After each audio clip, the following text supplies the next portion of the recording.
Welcome back. Today we're talking about inspections, the importance of home inspections, getting a home inspector who is licensed with your state and is insured and will help you through the process. Things do happen during inspections that are not expected. As a seller, you can be home during the home inspection, okay? But most often, you are not home. You as a seller are not home during the inspection. Now, again, like I said, you can be home. It's fine. You want to let the inspector do what the inspector is going to do. They're going to be turning on every faucet. They're going to be turning on light switches. They're going to be going up into the attic. They're going to likely go up to the roof. Some inspectors will use a drone to get pictures of the roof. Others will physically walk on the roof depending on the weather. So each inspector is just a little bit different, but they are following the rules and guidelines and the ethical responsibility of leaving your home as they found it. Now, that actually sometimes gets to be a little bit of a rub with sellers, because sometimes home inspectors are human and they forget things. So for example, the home inspector is going to check the AC. They're going to check the heat, the heating, your heating and cooling system. Oftentimes, they're going to turn your thermostat up and down, and sometimes they forget to put it back where they found it. And so I have sellers calling saying, oh my gosh, this home inspector, he's terrible. He did this and he did that and he left lights on, or whatever the case may be. It can be a little bit frustrating understanding that there is someone in your home that's going to be looking at all of your mechanicals. They're going to be touching a lot of things. And most likely the buyers are going to be with the home inspector during that inspection. So all of these things you need to know in advance, and hopefully your real estate agent's going to explain all of this to you, because it does feel just a little bit like an invasion of your privacy. So it just feels that way because we get very, very emotional about our home. And if you are very particular about your home, you don't like a lot of people coming in. So you're not going to love the process of selling your home if we're going to have dozens of people walking through. We're going to have children walking through. We're going to have, and sometimes kids can't keep their fingers to themselves. And maybe they're not being watched as closely as they should be. So as a seller, you want this information. You want to protect yourself, protect your belongings, and protect your home. Now I'm going to tell you a very, very extreme case that occurred during a home inspection. The home inspector went in, and the home inspector will always fill up the tubs to make sure, they hold water. If you have a jetted tub that you have not used for years, understand, the inspector doesn't know this. They're just coming in and they're just testing everything. They're testing everything. So they're testing your tub. Maybe it's a jetted tub. So they're going to fill it up all the way. And then they're going to turn on those jets to see if they fire up. There was a situation, and it was not pretty. Thankfully, my homeowner, because I was the selling agent on this particular situation, the homeowner was home during the inspection because he was a very particular guy.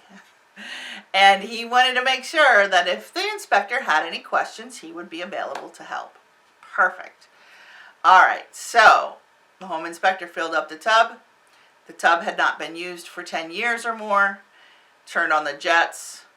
The jets failed, and water started spewing from behind, underneath, up above. I mean, it was a disaster.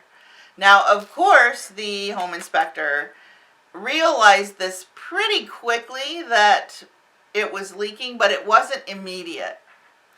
So in the little bowl of that tub, the jetted tub, it was leaking behind it. The water was leaking behind it because the little jets had dried up so much because they hadn't been used for 10 years or more.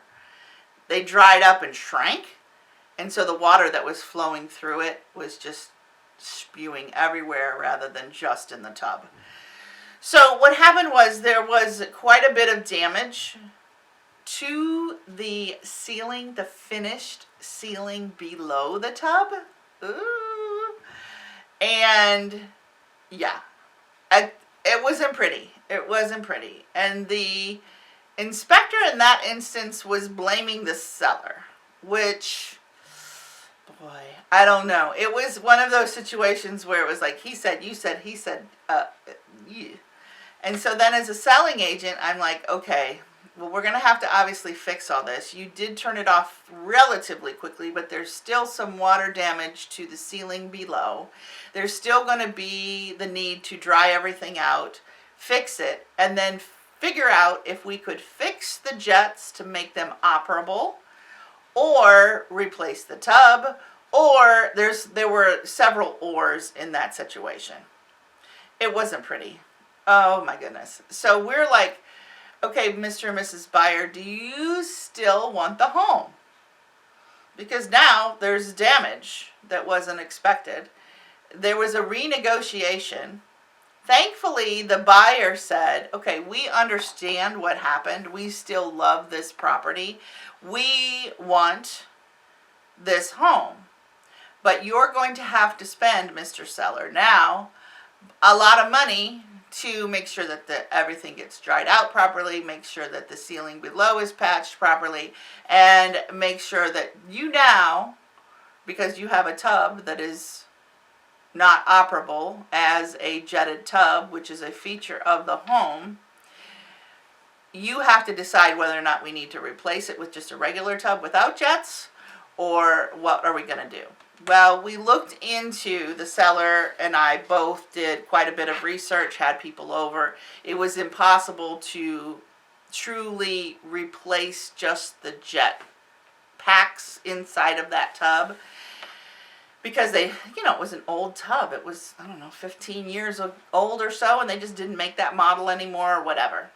So we ended up giving a credit to the buyer in order for them to get a new tub. Now, this is a worst case scenario for a situation. So the question is, what would you have done? It was tough. I will tell you, there was a lot of emotions and people pointing fingers, and then the home inspector said, well, it's not my fault because I just turned it on. But if he never turned it on, it would have never happened. But then again, he was doing his job, and the buyer wouldn't have known until they filled up the tub after they purchased the home and turned on the jets, and the same disaster would have occurred. So in hindsight, I guess it was a good thing that we found out about it before closing. We were able to reach a conclusion that was acceptable to everybody involved. And that's what your real estate agent, and so the other agent, the co-agent, was also, we worked together and we solved the problem. And that's what we're supposed to do. So there are a lot of things, there are some mistakes too that you can make. Right now in the real estate market, because it's so tight, the market is crazy tight right now. There are some agents, not me, but there are some agents who will say, hey, the only way you're going to get this house is to waive the inspections. Meaning that you're not going to do any inspections. And guess what? The situation that happened to that buyer and my seller when the tub overflowed like crazy because they got a home inspection, they wouldn't have known about it. And then the buyer would have been on the hook after the fact because they waived inspections. So I don't really ever suggest to waive inspections completely. I suggest that you potentially will actually do the inspections for your information only, or you are going to state on the contract that you as a buyer are not going to ask for any minor things. Now, that tub leak was not a minor thing, that was a major thing. Okay, so if that happens during the, our little for information only, if it's written correctly and your agent is working for you as a buyer's agent they should be able to negotiate for you, because that would be considered a major issue.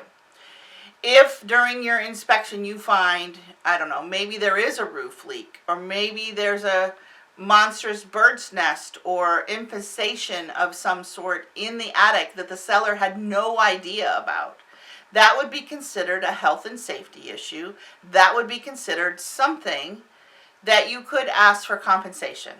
Okay, so there's a lot of ways to work within the system to protect yourself.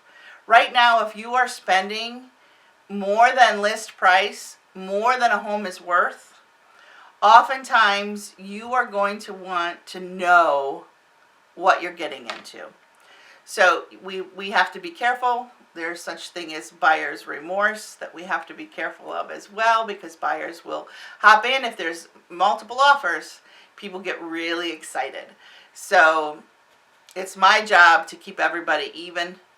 I don't want you to get into a situation that you can't afford your payments, even though the lender thinks that you can. You have to have a limit, and there has to be a reason to say stop. And that's kind of, I'm helping you do that as your advisor. As your real estate advisor, I'm always there to help you make the best decisions that we can at the time. Sometimes it works out, sometimes it doesn't, but then we move on. All right, I'm going to take a quick break. Oh yeah, I still have 10 home inspection mistakes buyers make that they might regret. We're going to talk about that when we come back. Stay tuned. You're listening to the Sloan Sells Homes Open House right here on 55 KRC, the talk station.